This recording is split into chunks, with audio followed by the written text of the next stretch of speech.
حبايبي الحلوين، كان يا مكان يا سادة يا كرام، وما يحلى الكلام إلا بذكر النبي عليه الصلاة والسلام. عليه الصلاة والسلام.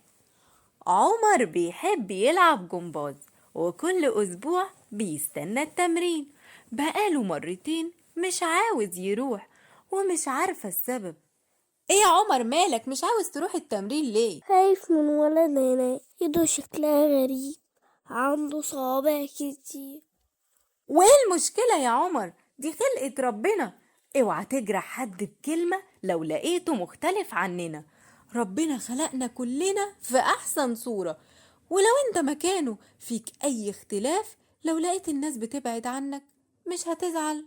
ايوه. عشان كده لازم تقرب من اي حد شكله مختلف وتتصاحب عليه، لانه بيكون زيه زينا، مفهوش اي اختلاف.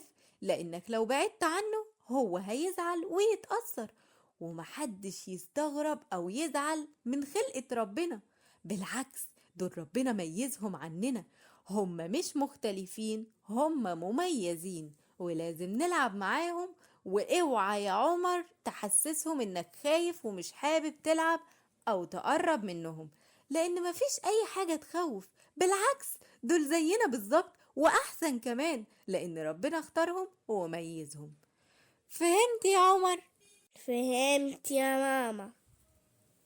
يلا بينا بقى عشان نروح التمرين. يلا بينا بينا. وهتلعب مع كل اصحابك وكلهم اخواتك. طبعا يا ماما. برافو عليك يا عمر، انت ولد شطور وجميل. اشوفكوا الحلقة الجاية من حكايات عمر. مع السلامة. مع